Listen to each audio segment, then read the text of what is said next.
Okay, we're live. We'll give the people just a second to hop into the session, and then I'll do your intro. Okay.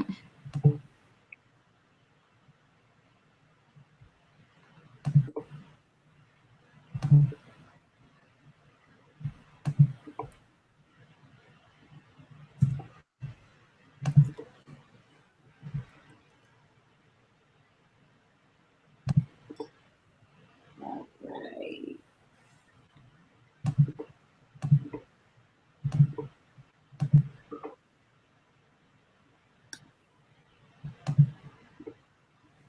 Okay, we'll go ahead and get started. And as people come in, I'll just do another short recap so that they'll know which hashtags to use today. So welcome local Levo ATL. I'm so excited that we are finally getting to do a blogging workshop, Elevate Your Blog, with the amazing Courtney Sanders of Think and Grow Chick. I am a huge fan of hers. I've been following her online for quite a while now. She has dynamic content. She is the real deal. Her blog is always flawless. Okay, yes, you can tell she's my girl crush. I'm so excited. She's going to share fabulous tips with us tonight. So I want to remind you all to follow her on Twitter at Think and Grow Chick. You'll see her name here on the screen, and she's going to tell you a little bit more about herself and the hashtag that she's using for tonight. And of course, we're hashtag local Levo ATL. So if you have any questions tonight, you can use the Q&A box on the left-hand side of your screen. If you tweet, make sure you add Courtney or I so that we can see the question and get it answered live. So without further ado, Courtney, welcome to this Google Hangout, and thank you for joining Local Levo ATL. Thank you for inviting me. I was so excited that you even thought of me to come on, and then all of those wonderful compliments, because I personally don't feel like my blog is flawless. I think every blog owner feels like, oh, there's something I could do, or I could change the design or whatever. So I'm happy that other people looking in at least feel positively about it. So as Jacqueline said, my Twitter handle is Think and Grow Chick. So not the full word A and D and just the little letter N, Think and Grow Chick. And then the hashtags you can use are Think and Grow Chick, just a regular hashtag for that. And then also blogger to businesswoman. And I do the number 2 in between. So blogger, the number 2, businesswoman. That's another hashtag you can use, because these blogging talks that I've been doing recently are a part of an entire program that I teach that helps women do exactly that, go from blogger to businesswoman, because that's the shift and transition I've made myself. So I'm really passionate about helping others do the same. Yay, I'm excited. So ladies, I see you're hopping on here, so make sure you invite your and other local Levo members. Go ahead and text them if they're not on live so that they don't miss out on any of the content. So just to take a step back, I mentioned to Courtney before we started that I tried to meet with as many local Levo members as possible to find out what they're working on and what needs they have, so that local Levo really brings the content that they need to help them grow and elevate their careers. So this blogging workshop tonight, it's really because you told me you needed it, and I'm so excited that I see the numbers going up on the viewer side, because that's what we do. We bring you content that you need. So Courtney's going to take us through a few steps. This workshop is dynamic, so get your notes ready and go ahead and tweet live so that you can share the knowledge with others. Okay, Courtney. All right, so we will get started. Just to give you a little context of where this information is coming from, because Jacqueline asked, and I really believe in the Levo League, and I've been to Atlanta, and I love the city and the ladies out there, and I know y'all are real serious. So I'm going to teach you the first portion of this entire Blogger to Businesswoman program that I offer. And I think the first portion is probably the most important, because it helps you set your foundation to create a blog that eventually can get to the level that you want. So the #1 question that I hear from new bloggers is just straight up, how do I grow my blog? there's all this chatter about, you know, should we still be on Facebook with the different changes that we're making? What should I be doing with Instagram, et cetera, et cetera? And that's not to say that those topics aren't important, but a lot of those things don't matter unless you have some foundations in place. So if you get what I'm going to teach you today in place, then you will be on the path to have an amazing blog that lots of readers love and that you can be proud of. And these steps and these foundational tools and techniques are what I personally use to grow my blog. And I've been doing this since 2009. So I can attest, at least for me, they definitely work, but I know that they're going to work for you. So when I originally taught this class, it was audio, and I went over notes. So we're not going to have slides today. You guys are going to see my actual mind mapping process, how I get everything out. So without further ado, let me screen share, and you guys can see all my crazy notes, and we'll go through the content.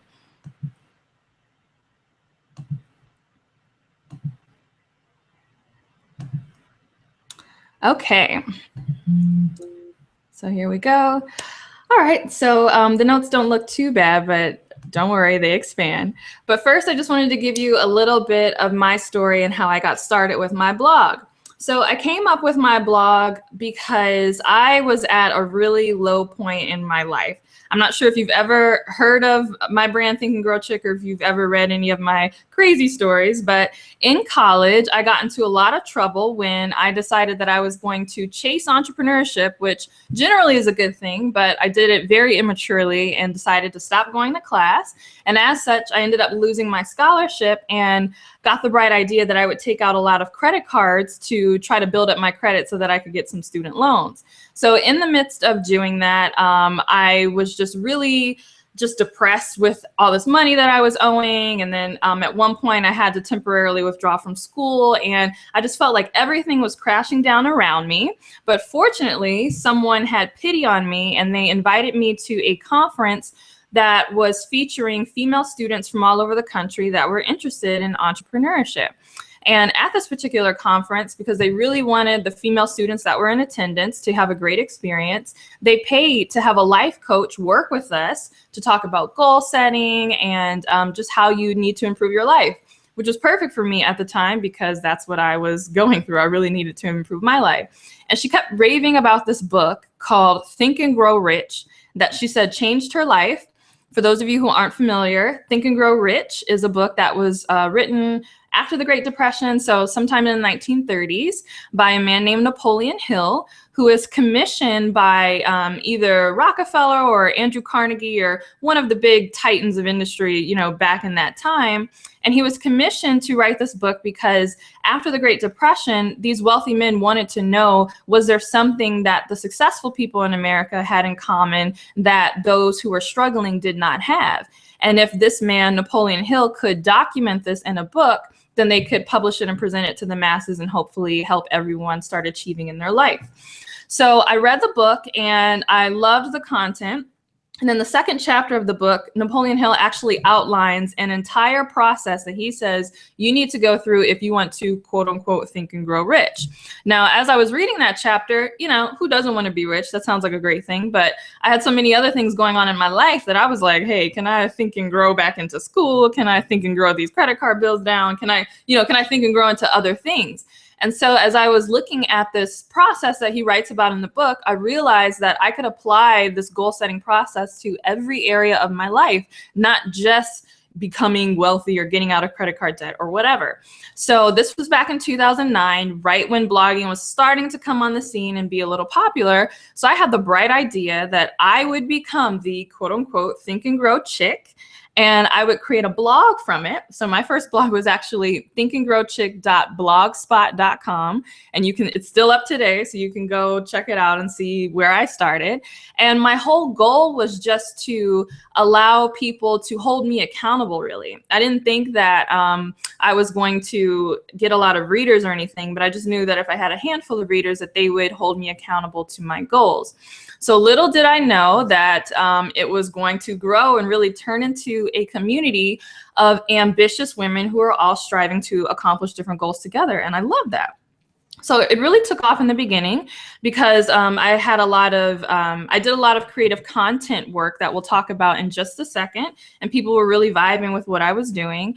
And as it was growing, I started to kind of veer off into natural hair because that's what was really popular at the time. So as you all know, obviously from seeing me on this on camera, I do have natural hair, and I used to get a lot of questions about it. So I figured, well, I can make my blog more popular if I write about natural hair and do YouTube videos and tutorials and all that stuff. So while it sort of worked, I did get a bit of attention for having natural hair information on my blog. I started to really lose my interest in the blog because I was no longer doing what I originally had set out to do. I was and have always been extremely passionate about personal development, entrepreneurship, personal finance, just your growth as a woman. And so to kind of stifle myself to only focus about hair just to make my blog more popular really started to take a toll on my creativity and really just my motivation to keep up with the blog.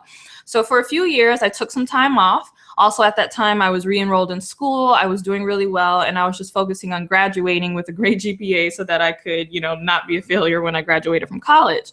But after I graduated from school, I started to get serious about Think and Grow Chick again, and I really started to fantasize about turning it into a business. The main reasons why is because I got married not too long ago, about a year and a half ago. And I knew that in the future, I didn't want to have to work a 9-to-5. I thought it'd be really cool if I could have an internet business or some sort of online business that will allow me to be home with my friends. Also, I wanted the time and the income freedom to travel around the world. I wanted to be available for my family and friends because I live in a city where none of my family or friends from college live. So I'm pretty much here by myself, just, me and my husband. And so I just started thinking about all these things. I just wanted to do work that revolved around what I love to do and what I was good at. And I was super passionate about helping other women grow into their fullest potential. So as I started to think about that, I just really wanted to get back to the core of Think and Grow Chick. And so I said, all right, I think this was in 2014. I was like, I'm going to rebrand and really commit to just working this out and making this what I know it can be. And I know many of you are at that same point as well. Perhaps you're just starting your blog, but you want to start it the right way. Or maybe you've been blogging for a little while and you see the potential in it and you're interested as well in turning this into some sort of business opportunity so that you can create freedom for yourself and your family. Whatever is motivating you, it doesn't matter. Just know that it is possible, but you kind of have to change your thinking and you have to do some things in the beginning.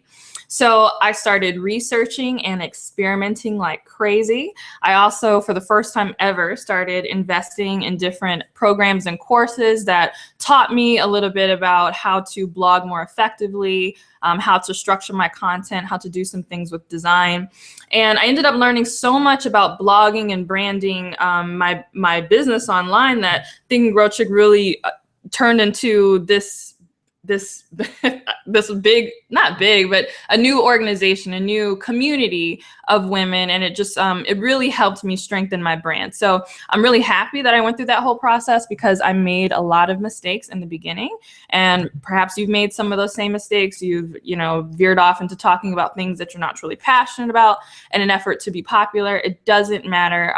Just know that you can start this day to get your blog back on track if that's something that you really want to do.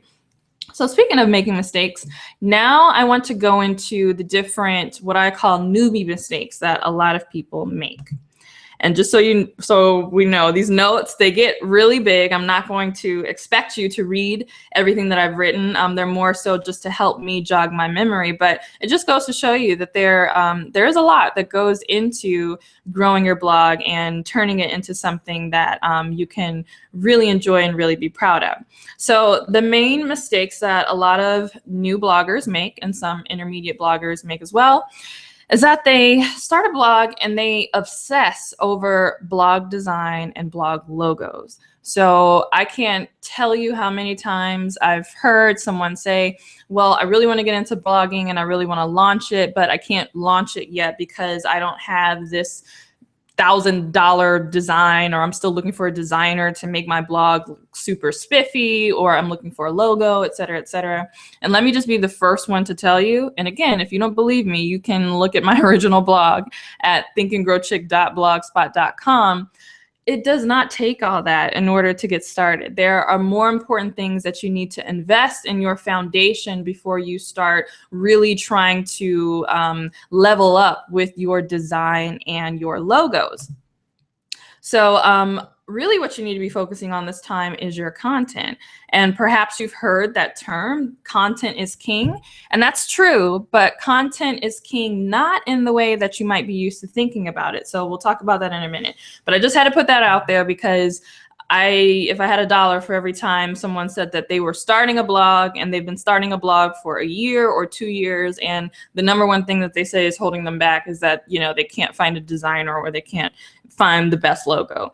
You can set up a blog yourself for free, or very low cost. There are other templates that have already been designed for you, so pre-made templates that you can purchase for inexpensive, anywhere from $20 to $100, depending on how fancy you want to go. And you just upload that bad boy into your blog, and then you'll be rocking and rolling. Same thing for a logo. You can design a logo yourself very simply on a lot of free graphic design services, or graphic design software that's available online. Or you can pay $5 on Fiverr.com, so Fiverr.com, and have someone just design a good enough logo for you so that you can get started.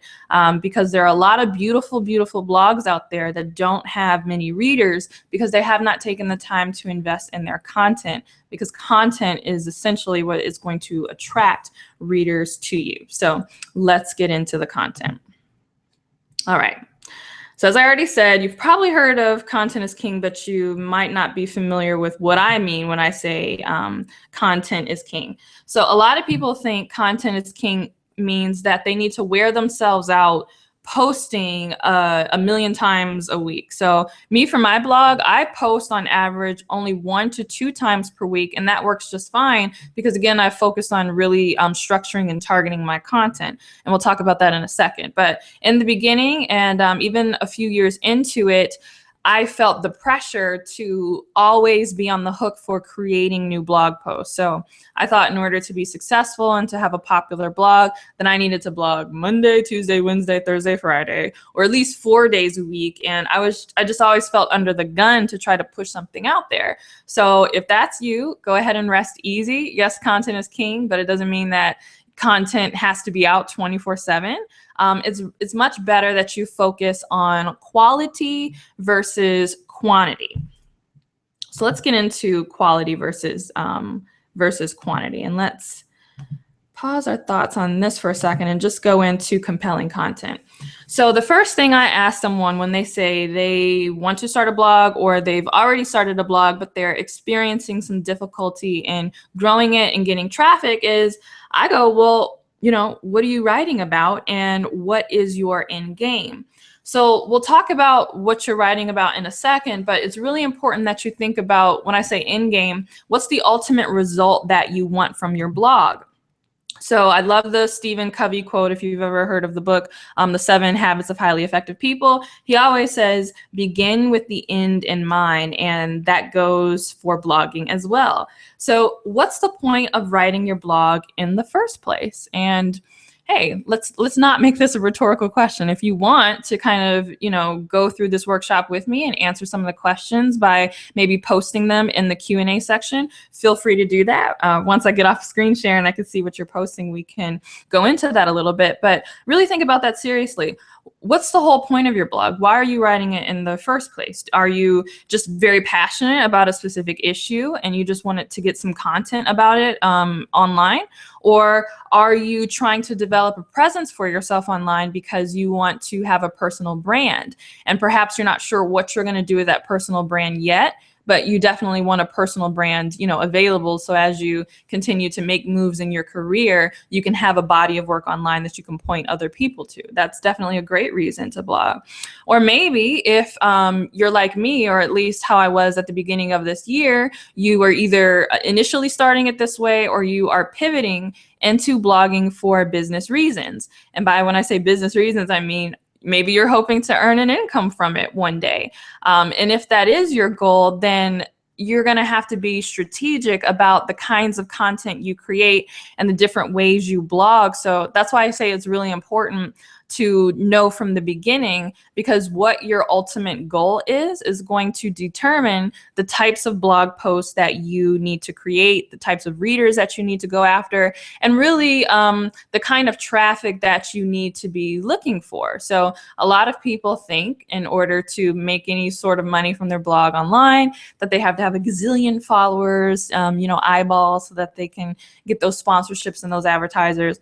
And we'll talk about that a little later, but that's definitely not the case. But you wouldn't necessarily know that if you weren't clear about what your intentions were in the beginning. So go ahead and think about that. And if you want to, if you're brave, go ahead and write your reason for blogging in the Q&A section.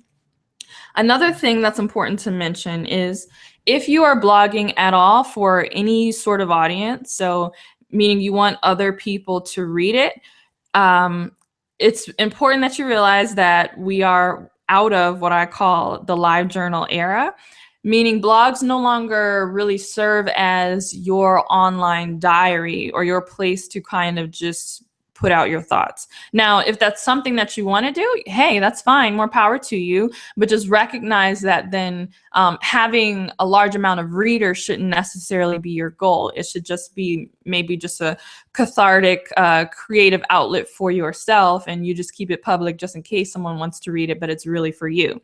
If that's not the case, if you're like, no, I want readers, I want people to check out my blog, then you're going to have to shift your mindset away from creating something online that's just strictly kind of like a diary-esque thing where you're just writing whatever thoughts come to you in the moment, and realize that blogging has become a lot slicker, and people are looking for you to provide them content on a specific thing that they are searching for.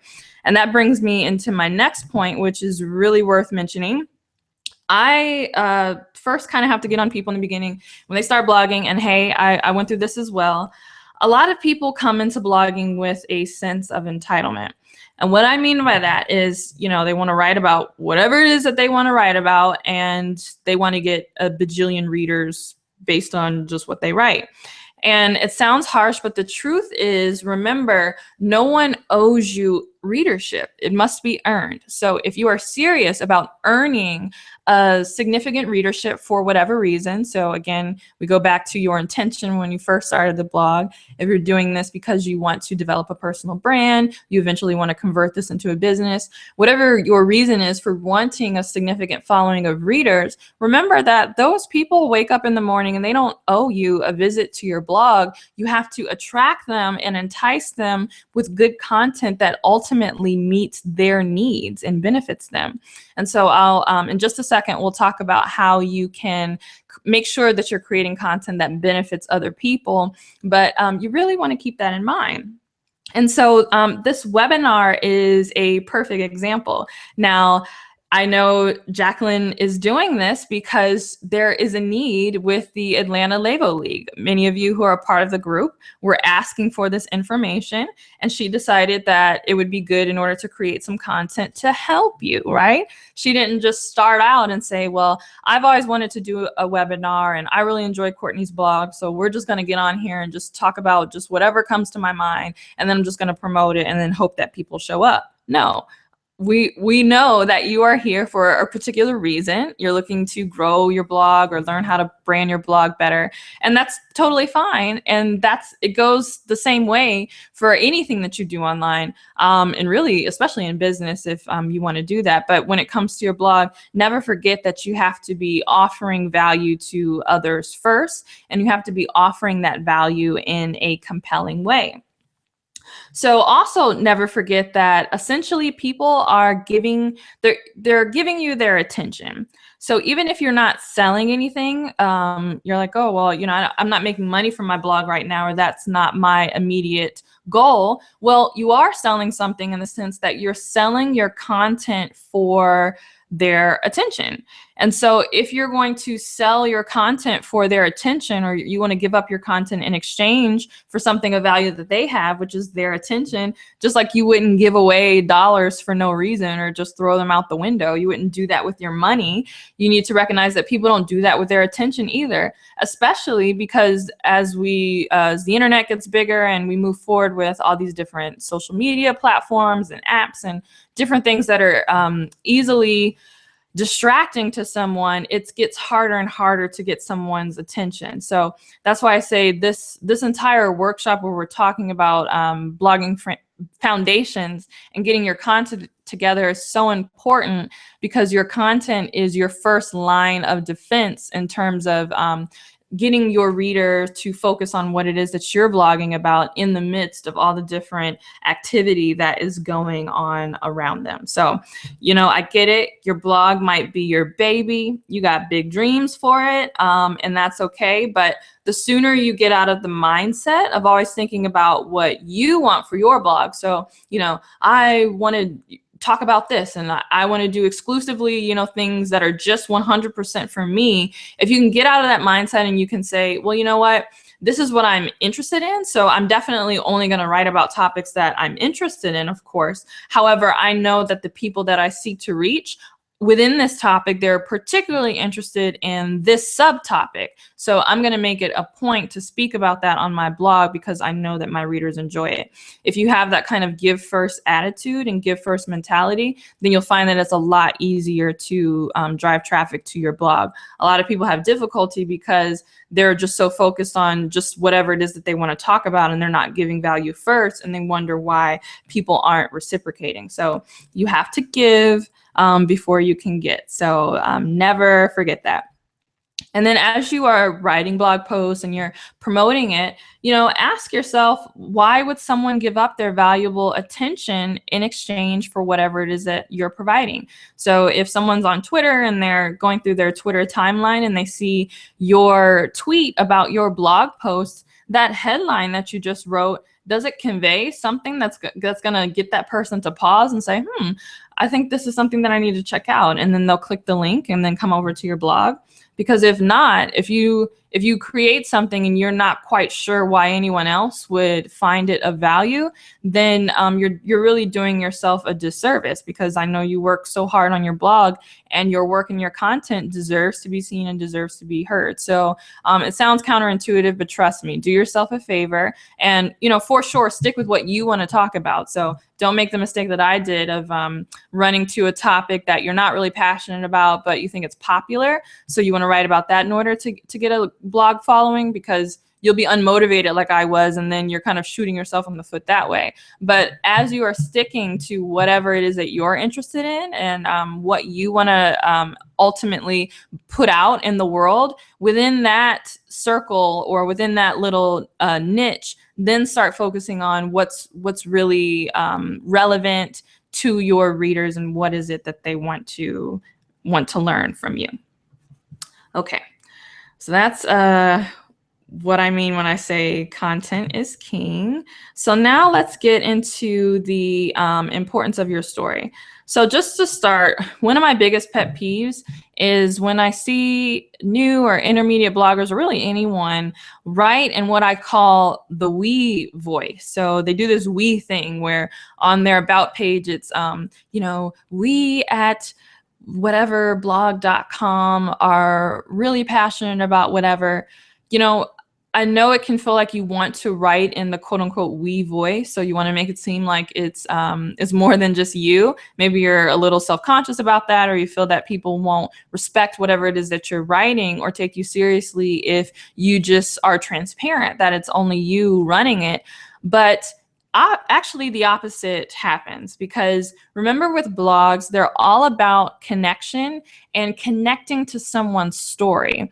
Blogging, even though you're providing content that's going to help people and that is structured to be beneficial to them, as a human beings, we're still very much driven by story, and we want to know someone's story to see if we can relate to them. Your story is your best asset, because if you have, and it doesn't have to be a quote unquote great story or something that's extremely dramatic, but if it's your story and you can be transparent about it, you would be amazed how many people are out there who are facing things that are similar to what you have faced, or they have similar hopes and dreams, and they really just want to get involved with what you're doing. So never put yourself at a disadvantage by doing the quote unquote we thing. So you make it generic and then you say, oh, we at this blog do X, Y, and Z. You're robbing your readers of the opportunity to connect with you, because they really want to kind of get engrossed in what your individual story is. So don't get caught up in the bland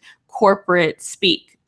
So in addition to that, with putting yourself out there and not being afraid to share your story, you really need to shift your mindset and realize that when someone's coming to a blog, in some sense, they're going to see you as some sort of role model or authority figure on the topic. So it behooves you to decide what kind of role model you want to be. And essentially what you're saying is, this is the reason why you should follow me. This is the reason why you should listen to my content. Because people, when they get to your blog, they might not articulate it or even be conscious of this is what they're doing, but they're asking themselves this question. They're asking themselves, well, who is this person? And what makes it so that they can talk about this, or that, why would this be beneficial to me? Like what's going on in their background, or where they're getting the authority to talk about this. And it doesn't mean that you have to have a PhD in whatever it is that you do, or you have to be a quote unquote expert, but you do have to convey, again, through your story, why you are so into this particular topic and why you have something of value to offer, because this makes people feel more comfortable. If you don't have to be the world's best nutrition expert, but if you can share how you went through some health challenges in college, and then after a few years, you figured out how to turn it all around. And not only did you turn it around, but you did it on a really tight budget, because you didn't make a lot of money in your first entry-level job. If you share that story and you position yourself as a kind of role model that's just, I'm not an expert, but I've discovered some things and I just want to show you to help you, then people connect with that. And they're like, oh, okay, that's why she's so passionate about that. And that's why she has the authority to speak on this topic. And now I'm going to listen to her. So don't ever be afraid to put yourself out there, and just decide on the kind of role model that you want to be. So when I say the kind of role model, do you want to be the what do we call it? The technical expert. So maybe you for real did go to school and got your PhD in some particular topic, and you are legitimately an expert in your field. That's a great kind of role model and a great kind of leader to be. Don't be afraid to put that out there. And if you're a doctor, say that in your blog. I'm a doctor and I'm passionate about this, and I'm gonna present this information from my doctor point of view. But if you don't have any of those things, that doesn't mean that you still can't talk about it. I, for sure, was not an expert in any of the lessons that I learned, but I learned them from the quote unquote school of hard knocks. And so that's how I position myself on my blog. I love to say that I'm not a guru, I'm a guinea pig. So I'm kind of this person that's experimented on their own life, and I'm just inviting you along for the ride, but I don't set myself up as this, PhD having person, I have a PhD in blogging and a PhD in all these other topics. I don't. These are just things that I have experience with in my own life story. And if you catch that, that's part of the reason why I opened up this session with my story, just to make sure that you weren't subconsciously asking that question in your mind as we got through the content. Once I put that out there, again, you might not have been consciously thinking about it, but it tends to put your audience at ease if they know where you're coming from and where you got this information from. So So hopefully you will shift your mindset in that way. Also, when you decide who you want to be, this comes up a lot in your blog design. So we'll talk a little bit about blog design later on, but how you position yourself, the kind of feel that you bring to your blog, and what your personal story and perspective is going to help you decide the kinds of colors that you should use, the kinds of fonts that you should use, the shapes that you put on your blog. It sounds crazy, but trust me, it's true. So that's another reason why you should hunker down on knowing what your story is additionally. All right. So now we've talked about why you're writing, why someone would be interested in what you're doing. Content is king from the perspective of not that you have to produce content a lot, but your content has to be really strong and has to be more focused on the benefit to the reader than it is for just for yourself. So now that we've gotten that out the way, now let's talk about who are you writing for? You know, who is your ideal reader? I would say outside of the other things that I talked about, this is for sure one of the biggest roadblocks. It's not enough to just create a blog and maybe you do have great content that's beneficial, but if it's just generic and it's just for everybody, then not many people are going to read it because they're not going to be sure that it's for them. So you want to be clear in your mind on the kind of person that you believe would benefit best from whatever it is that you're writing, and then speak as if or write as if you were speaking just to that one person, just to your ideal reader. So if you have a natural hair blog, don't say, oh, well, you know, my blog is for women with natural hair. I mean, get down to the nitty gritty of this person's psyche, like the type of person that they are. It might seem a little extra, but it comes in handy when you create your content, which, you know, again, we're getting there. But you want to get down to the psychology of whoever it is that you are trying to reach. So, you know, what kind of woman is she? You know, how does she look at the world? What's her worldview and her perspectives? Just in general, what is she like? Is she kind of sassy and a little sarcastic, or is she more of just, you know, clean cut goody two shoes, or is she kind of conflicted, or, you know, just what kind of person is she? Specifically, you really want to focus in on what is it that she is struggling with, because problems and struggles that your audience are facing is a great opportunity for you to come up with solutions in the form of your content in your blog posts. So we'll talk about that in just a second. But as you're asking yourself these questions, definitely pay attention to what she is struggling with. When she's up at 11 o'clock at night and she's on Google, what kind of keywords is she Googling? What kind of terms is she putting in there? So she has natural hair, but what exactly is she searching for on Google? Is she saying how to grow your natural hair long, how to keep my natural hair from breaking, how to make my natural hair, I don't know, shinier, softer, less dry? Like, you know, if you're a natural hair blogger, then you'll probably be an expert on all those different subtopics. But you know, the natural hair market is huge, as is any other market. So this still applies to you if you're a fashion blogger, or you write about women's empowerment, or you have a personal finance blog. Never forget that the general topic that you are writing about is really, really big. So once you get clear on who this person is that you are trying to reach and the kinds of things that they're looking for when they go searching online, that helps to position you better, because then you say, oh, okay, I know that she's specifically looking about this topic on natural hair, not just natural hair in general, but she wants to make her natural hair less dry. So then you know that that's an opportunity for you to create different blog posts on those topics. So always think about what's keeping your ideal reader up at night. What does she or he want more than anything? If you write an entrepreneurship blog, but you know your reader is really driven by, say, some of the things that I talked about earlier. So not as much money as it is personal freedom and the ability to do what they want with their days and to be at home with their family and their future kids or whatever, then that's going to shift how you talk about entrepreneurship. You know, you might not showcase stories of entrepreneurs that had these huge businesses where they blew up and then they hired, you know, 300 employees, and then the business owner works 80 hours a week. That's because, you know, even though your target market is interested in entrepreneurship, that's not going to be attractive to them, because that's not why they're interested in entrepreneurship, and that's not the kind of person that they are. So you always want to keep things in mind. So part of branding and having a really attractive brand that draws people to you is to know that you want to meet the person's needs with your brand. So a brand is essentially a promise. Never forget that.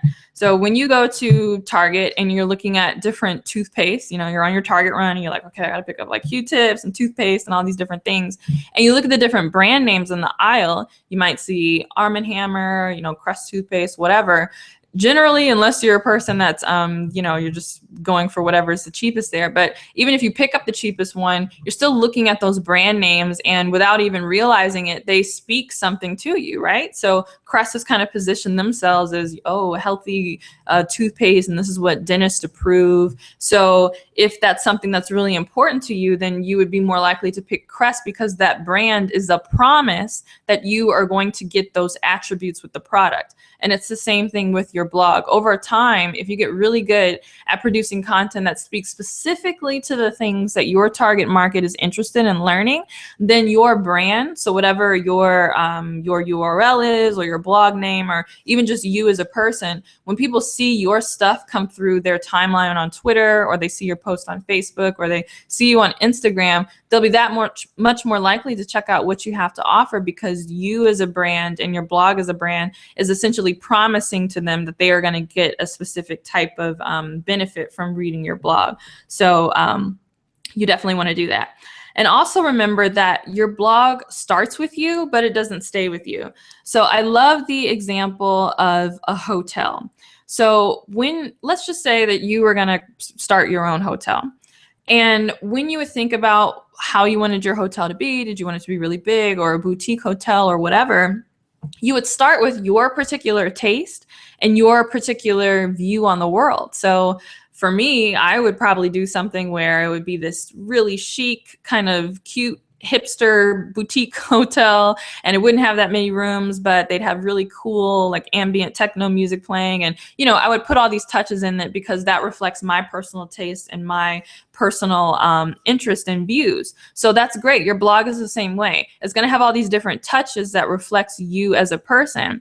However, if you are creating a hotel, while it's great that it's got all these cool touches that reflects who you are, let's never forget that the reason a hotel exists is to provide overnight accommodations to travelers for a profit. So it would be meaningless to have this great hotel that is so chic and plays this really cool music and has this awesome, you know, tapas restaurant on the first floor if it could not do the basic things of, you know, accommodating the types of travelers that are coming to that hotel. And so it's the same thing with your blog. People are coming to you because they want to receive information that is going to help them, is going to entertain them, is going to inspire them. They're looking to get some sort of benefit. It's the exact same thing with a hotel. At the end of the day, as great as a hotel is, people are coming because they want a place where they can spend the night. So if I had no beds in my hotel, or I didn't offer overnight rooms, then that would be silly. So never forget that with your blog. Yes, it starts with you and it reflects you, but don't forget that there are others who are reading your blog that have needs that they need met as well. And so you want to reach them by creating content that allows them to do that. Really, your content is going to be the bridge that helps get your reader from where they are to where they want to be. So speaking of bridge content, let's get into that. Let's see if I could do this quickly. Okay, so always ask yourself, are you meeting your blog readers' needs? Whatever reason it is that they're coming to you, are you providing content that is going to help them do that? So, and I won't go over everything here, but you guys can, read this at your own time. But I like to do an exercise with people that I work with to help them with their blogs, and I call this the aspirational line. And what I mean by the aspirational line is that your reader, when she wakes up in the morning, she is on a journey from where she currently is to ultimately where she wants to be. So let's just think of her as Dorothy from The Wizard of Oz, right? So Dorothy's aspirational line would have been the yellow brick road coming from where she is to, she wants to see the wizard because she believes that the wizard is going to help her get home. But there's all these different roadblocks in the way. So for the majority of the movie, Dorothy was always at a different point on the yellow brick road as she was on her way to see the wizard. And there were different things that came up that, almost stopped her and, her friends. So it's the same thing with your reader. If your reader is Dorothy, ask yourself, well, what's her yellow brick road? Where did she come from and where is she going? And what are those roadblocks that are likely to pop up on the way? And when you get clear on what those things are, then start to create content that addresses those specifically. So I always like to say your reader is moving away from pains and they're moving towards promises. And what I mean by that is there are things that they don't want to experience, and that's what's driving them. So if you're writing an entrepreneurship blog, maybe their pains are they hate their job, they don't have enough money to do the different things that they want to do, they feel like they are creatively stifled and they're not using, their skill set. So those are their pains that are pushing them down the aspirational line. But there's also promises that are pulling them, up the aspirational line to ultimately where they want to be. Maybe they envision themselves traveling all over the world. Maybe they want to be available for their friends and family. Maybe they have dreams of being able to make a lot of money because they want to give it away. They want to give it to different charities and, different, services, missions. They want to help their family, and maybe they have people that they grew up with that are struggling and they want to give a helping hand. I don't know what it is. Or just maybe they want to drive a fancy car and live in a big house. Maybe they're not that altruistic. Who knows? But you'll know because you will be doing the research to figure out who your blog reader ultimately is and to figuring out what's driving them, what's pushing them down that aspirational line, and what's pulling them towards ultimately where they want to go. So once you get a handle on that, then you can create content, or what I call bridge content that they can use to get closer to where they want to be. And this is so important because if you can do this, oh my goodness, people will come to your blog over and over and over again. They will just check to see if you have a new blog post. They'll become addicted to your content because it's doing such a good job of helping them.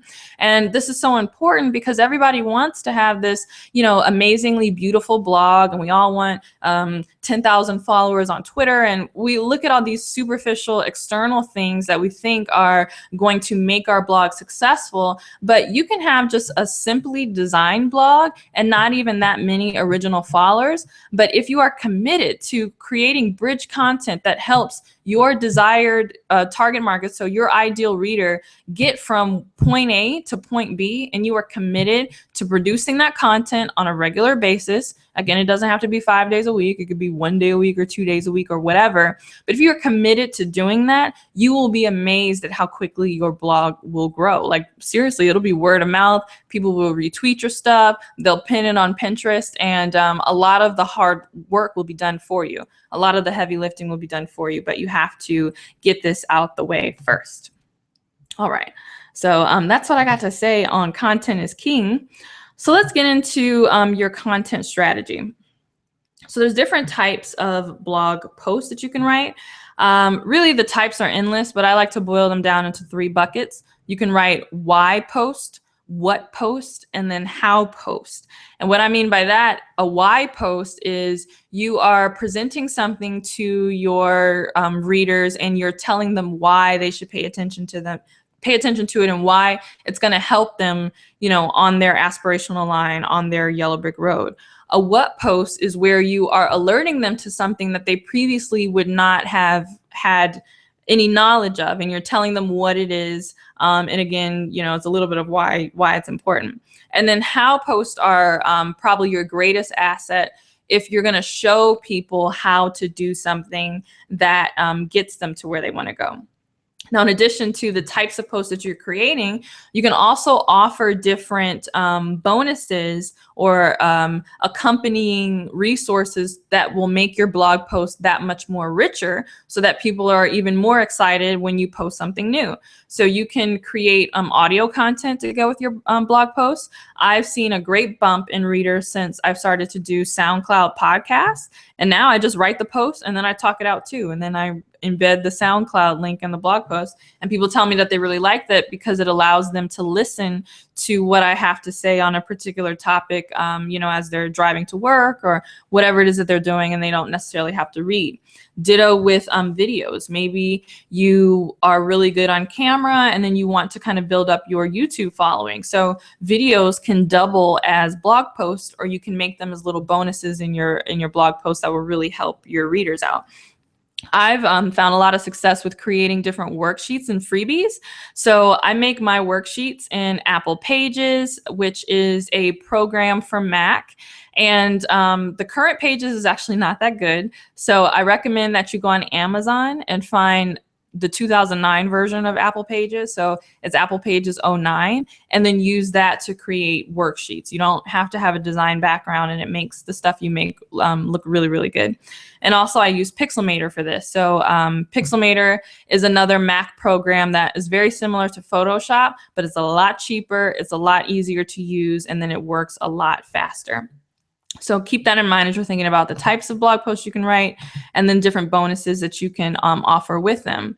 We kind of blog post bonuses also can be the different modes of blog posts. So maybe you don't want to offer a video as a bonus. Maybe you just want the blog post itself to be, or I'm sorry, the video itself to be your blog post. So that would be a different mode of a blog post. So it doesn't necessarily have to be written. It could be an audio post or a video post or something like that. We've already talked about how often to post, but I do want to say that it's a lot more helpful if you create an editorial calendar. And I do this in Google Calendar. It's free. It syncs up with your Gmail account. And you can just create new events, but just title them whatever your blog post title is to remind you that that's what you need to be posting that day. So in terms of writing posts that connect with your readers, and then writing posts that are a lot easier to write, I create little templates and then I put them in Google Calendar. So by templates, I mean, I looked at the types of posts that I was always writing, and then I just kind of looked at the basic structure of it. And then I created a template of that. And then I put that in the description part of the event within Google Calendar. And so now it's a lot easier for me because I create an event in Google Calendar. And then as I'm just going about my day or throughout the week, I can add different information into that template. And it helps me structure my post so that when I'm ready to actually write a for real blog post, I pretty much have it already written out. Another another thing that I do that really, really helps me is I will sometimes write a blog post in Gmail, like a Gmail email, and I'll write it like I'm writing to a friend. And so I did this with a post that I have on my blog called something like How to Stop Fearing Your Finances, because I wanted to talk about how, we've all been there where you're too scared to look at your bank account. And so you just ignore your account and, let overdrafts happen and everything because you just know it's so bad, like you don't even want to look at it. So I was writing a post to help any readers that were going through that to get over it. And so I thought about who did I know in my life that could really relate to this? And, hopefully she's not watching this, but my little sister, she's 21. She was kind of goofing off in the beginning and doing some silly things with her money. And I wrote it as if I were sitting down with her and legitimately wanted to help her out. And so because I had one person in mind, and it helped because I was writing it, in my actual Gmail inbox, it made it feel more like I was just writing an email to my little sister. And so I was able to overcome writer's block that way because everything just flowed off the tongue. I literally wrote as I was talking. I wrote exactly what I would say to her if I was talking. So you might want to do the same thing. Have one person in mind when you're writing, which is why that it's important to have an ideal reader, also known as an avatar. So just someone that represents the type of person that you ultimately want to reach with your blog. And then my last tip for making writing easier is I try to write the first hour of the day every day. So I get up really early, about 5 a.m. most days. And after I do my morning routine, then I will shift into just writing. And sometimes when it's really hard and I don't want to write, I'll set a timer and I'll just, write. Even if it's complete crap, is a lot better to have text out on the page, because then you can always go back and then edit it. So hopefully those will be some good tips to help you really get a handle on your content, so that people will want to come to your blog. So now really quickly, let's just go back to design, since that's still a really, really big thing that people struggle with. I know it's hard to shake, like, oh, but I really want that attractive blog and I really want that logo. So a professional looking blog is important, but again, it's not difficult to find one. You can find a template to make your blog look professional. You don't have to hire someone, and I definitely would not recommend doing that in the beginning. Different options that you can use to create a professional looking blog include WordPress, which is my favorite. There's two types of WordPress. There's WordPress.com and WordPress.org. I can't, within the scope of this, even get into fully explaining the differences, but just know that WordPress.com is a free hosted blog where the WordPress company themselves is hosting the blog for you. And then WordPress.org is actually the software that comes from WordPress, and you're hosting your own blog, but you're using their software in order to power it. And that's what I do. I do the second one, WordPress.org, because it allows me to do some really fancy things with my blog, and it's a bit more advanced. Then there's Squarespace, which is kind of a newcomer to the field. They have a lot of really, really attractive templates right out the box. And a lot of people really like them. So actually, let me just check. Sorry, guys. I just wanted to check to make sure everybody is okay. Jacqueline, you all right? Yes, this is phenomenal. And the tweets are going crazy. So when you log on to your Twitter account tonight, you'll see all of the excitement. Okay, it just dawned on me. I was like, man, I'm going through this whole thing. I want to make sure that, something crazy didn't happen where, everybody dropped off and I'm just talking into thin air. So, okay, that's good to know. So I'll get back to teaching the content. So yes, Squarespace is a great option. I don't think they're free, but I don't think they're very expensive either. So you'll have to go to squarespace.com to find out those prices. And then there's Wix. Wix is popular because it's a drag and drop builder, and they didn't have a lot of great templates in the beginning, but they have stepped up their game and made some better looking templates. However, I still don't recommend Wix. I think Wix is better if you have a standalone site that you're trying to create. So maybe you have like a bakery or a jewelry store or something, and you just need a site that people can come to get information about your product, but it's not necessarily a blog. Just because Wix doesn't do well with blogs when it comes to having your information come up on Google. WordPress especially, and I think Squarespace a little bit, they do well with something called SEO. And SEO stands for search engine optimization. And that's very technical. You don't really need to worry about it, but it just has everything to do with if you are blogging about a specific topic. So you're blogging about natural hair for women who are over 50. You want to make sure that, your post, if someone goes to Google and they type how to go natural when you're over 50, that your blog post is more likely to come up. And the only way that happens is through search engine optimization. And there's just some kind of fancy back-end stuff that goes into these different platforms that helps make that happen for you. And Wix is not so good on that. So that's just one reason why I don't recommend them. To make your blog look attractive, it's important to get a free or low-cost theme in the beginning.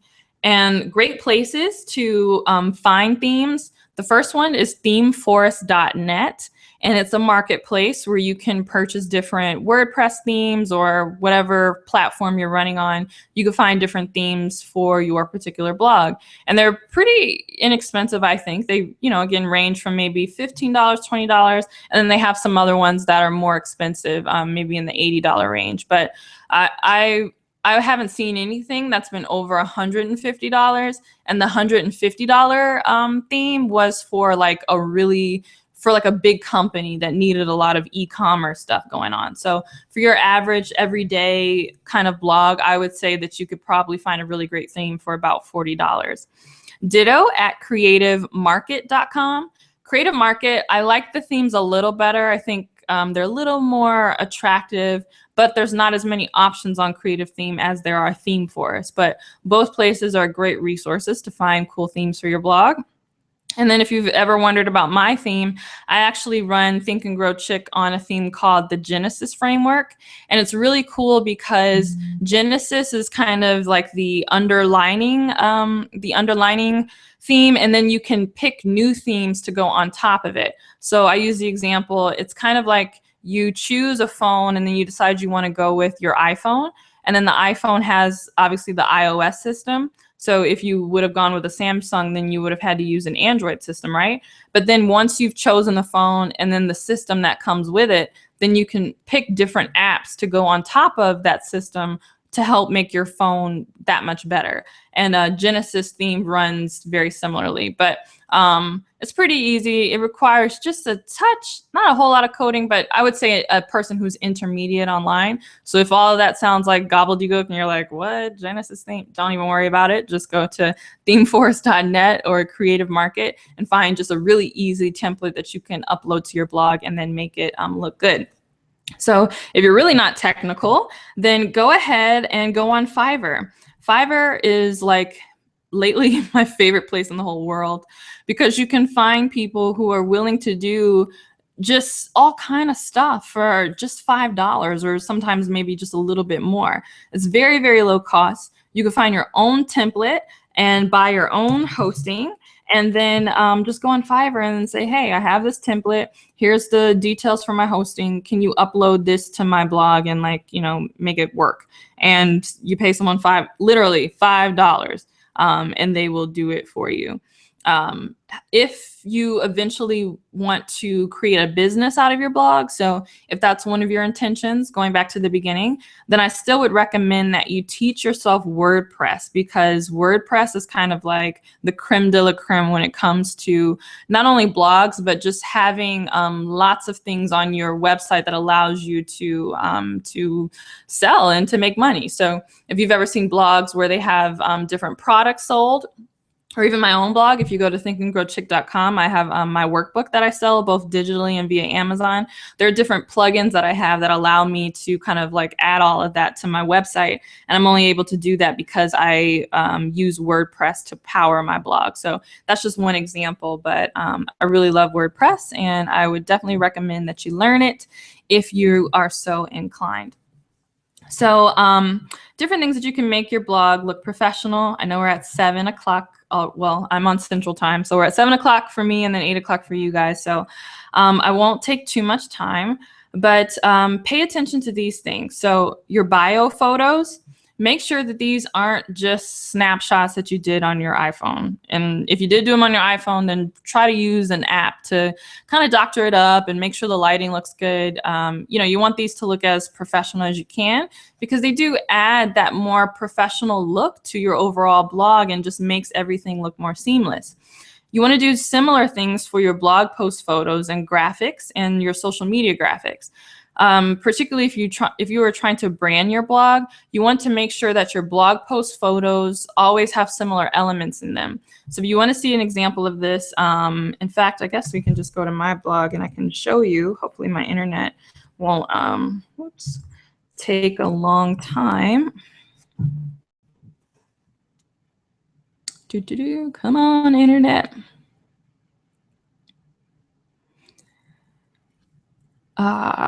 So while we're waiting for this to come up, you have different elements that are repeated on your blog post graphics and then on your social media graphics, because then when people see them, they look really cohesive. So for example, for me, I decided that I liked these kind of colors and I had this logo done. I'm really into this kind of polygon shape. So I make sure that this is repeated in the different blog posts that I put here. My logo is always featured here. Different best of blog posts. I got the same graphics going on. So you know, I just make sure that I incorporate the same kind of elements, the same kind of colors and everything that I do, not just with my blog, but also online.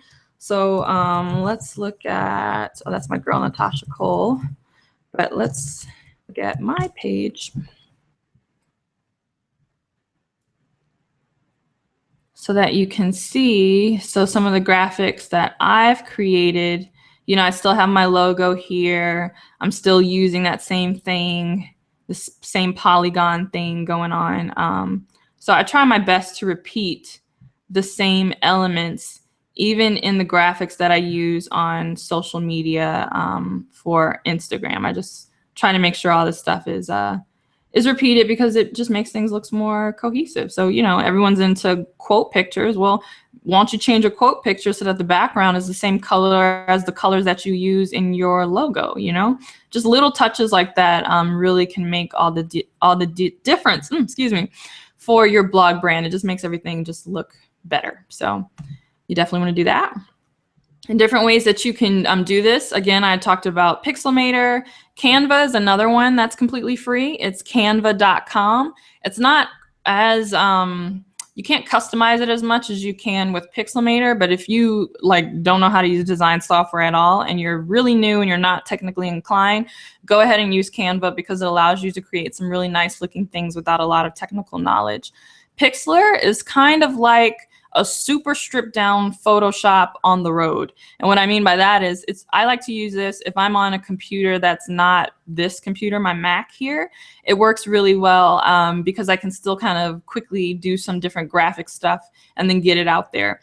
PicMonkey is the same way. I think that Pixlr has just a touch more features than PicMonkey. I'm not sure. I use them both sometimes if I'm not on my Mac and can't use Pixelmator, because Pixelmator is something that you actually install on your computer, where Pixlr and PicMonkey are just web apps that you can use to kind of gussy up your different photos. So we're wrapping it up. These are some last things that I wanted to say. So I believe that we are in the era of blogging 3.0. And what I mean by that is, you remember at the beginning I said that the live era journal or the live journal era is over. So this whole business of I'm just going to create an online diary and just post my stuff and just hope people read it, you know, that's not how it works anymore. We're not in that phase of blogging. So that was blogging 1.0. And then blogging 2.0 was when people first started to realize that they needed to kind of niche down with their blogs and talk about specific topics. Blogs got really slick, you know, the graphics started to look better, and then people got really specific about who their audiences were. Well, now I think we are moving into blogging 3.0. And what I mean by that is your blog is more than just your actual website. It's everywhere you are online and what you do online. So it's really important in this era of blogging 3.0, you want to create multiple ways for people to engage with you and your brand, because you're not just known for what you talk about, but also the experiences that you create. So I love these Google Hangouts. I'm really, again, happy that Jacqueline invited me. And I've done some pretty cool Google Hangouts on my own, so much so that I'm starting to become known for them. So people, they kind of know. Again, we go back to that your brand is that promise to people. And so they'll follow you over and over again because you keep your promises. When they go to your blog, you're providing them with great content. Well, for me, I try to strive to do really great Google Hangouts. That's one of kind of the indirect promises that I offer through Think and Grow Chick. So people know that if I'm doing that, if I'm hosting a webinar or a Google Hangout or a conference call or something, I try to give my all and give as much content as possible. And so people already know, you know, if I'm posting something, half the time they don't even have to read the details. They'll just automatically sign up because I've proven myself by keeping that promise through my brand. And so using these different platforms is a great way to do that. So you don't always want to 100% be on your blog. You don't want your blog to 100% be just the text that you write and post online. You want to do other things like Google Hangouts or a podcast or an email challenge or just anything, some sort of link up with other bloggers where you all are posting about a different topic on a certain day. You can get really, really creative with this, and people like it because it's more memorable than just your average blog post. When it comes to social media, You want to have a presence everywhere, but you don't need to be active everywhere. So I say go with the platform that is your personal favorite, and then go with a platform that is your audience's personal favorite. Hopefully they're one and the same. If they're not, that's okay. You're just using two social media platforms. Focus on those first before you start to branch out and then try to do more. And you'll find that you'll get more bang for your buck. So if you love Twitter and you know your audience is on Instagram, just focus on those two platforms. No need to run yourself ragged trying to do everything. Also, keep in mind that you want to be native to each environment. Excuse me. So Facebook is very personal. People like to see pictures of your new baby and your new engagement ring. And, you know, they want to kind of be into your real life and hear what's going on. So if you want to build your brand on Facebook, then it's important that you are kind of putting out images like that. You maybe are doing videos, because short video clips are really popular on Facebook right now. You're doing inspiring quote pictures. People on Twitter want to know kind of like what's happening now. They're very chatty. They want to get involved in different conversations with you. People like comedy on Twitter. So if you're kind of witty, Twitter might be a good platform for you.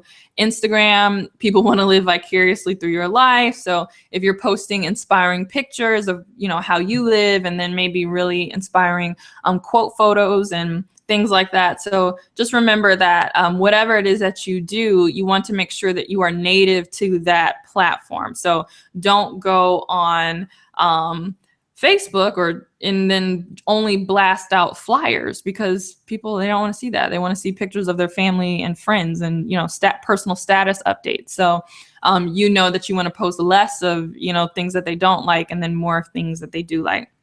And then lastly, don't be afraid to build relationships and grow your audiences by reaching out to other bloggers. This really should have been up at the top in terms of mistakes that bloggers make. So many, I don't know where we get this from, where we think, oh, if I have a blog on a certain topic and then someone else has a blog on that topic, then, you know, we're in quote unquote competition. No, you're not. Especially if that person already has an audience. One of the best things you can do is get in front of that audience, because if they like her, they'll probably like you too. And then they'll start following both of your blogs, you know? It's not an either or situation. I think we all follow multiple blogs. So that just goes to show you that you don't have to be fearful about reaching out to other bloggers and building relationships. So I definitely would want to recommend that. And then for why bloggers don't make money. Again, I'm not quite sure if that's everyone's intention here for why they're blogging. You might just want to create a personal brand, or maybe you do want to pivot into creating a business. But that's where I got the entire term, you know, blogger to businesswoman. So that hashtag that we're using, because that was my epiphany when I discovered that I wanted to start generating income from my blog. I started to realize that those that were doing it successfully became more than just bloggers. They became businesswomen, and that's the pivot that they needed to make. And a lot of bloggers don't make money from their blogs because they are focused on being profitable. Or I'm sorry, they're focused on being pretty or popular versus profitable. So I got a ton of stuff in here, and I talk about this more in my actual program. So we're already over time. So I'm happy to answer questions on that, but just know that if you are thinking about making money with your blog, and thus far you're thinking that you want to start selling ads on your blog and you want to get sponsorships, that's not the way to make a sustainable income from your blog. That's, you know, you want to do it in a business fashion, not in a blogger fashion. And sponsorships and ads and all that stuff, you know, they don't make a lot of money, and they're actually one of the worst things that you can do to monetize your blog. But that's it for my content. So I'm going to stop sharing and give it over to you, Jacqueline. Oh, well, before I do that, though, I just wanted to let people know, I know I ran through all this really quickly, but if you are interested, you can go to Think and Grow Chick /elevate, if I could spell, elevate your blog. And you will see a little sign up form. If you want the full out notes that I did for this module in my Blogger to Businesswoman Secrets program. So, oh, my computer has just been so slow. Yeah, so I have a little video where I'm talking about it, and then this is the program, but I'm giving the notes away that I did for that first module. So a lot of the stuff that we talked about, I'm giving that away completely for free. So all you have to do is just click this button and then enter your information, and then that will be immediately sent to your inbox. And so that's it. So Jacqueline, go right ahead. Thank you so much, Courtney. Okay, so she lived up to all of the hype and more. I can tell because Twitter was going crazy. Ladies, if you have any questions before we end the hangout, go ahead and pop them in the Q&A right now. Otherwise, you have all of Courtney's contact info. You can hit her up on Twitter, Think and Grow Chick, or go to her website. Courtney, we appreciate you. Your knowledge tonight just elevated us. So I don't know if you know this, but Levo is Latin for elevate. So you just Levoed our blogs up to me. Thank you so much. Thank you. Ladies, I will see you tomorrow. We have 2 local Levo events, 6:30 in the morning, and then something in the afternoon too over at General Assembly. So if you're not RSVP for the events tomorrow, let's go ahead and get that done, and I'll see you soon. Make sure you follow Courtney on Instagram, Twitter, whatever your social network is. She's always providing gems and words of wisdom. I'll talk to you ladies soon. Levo love.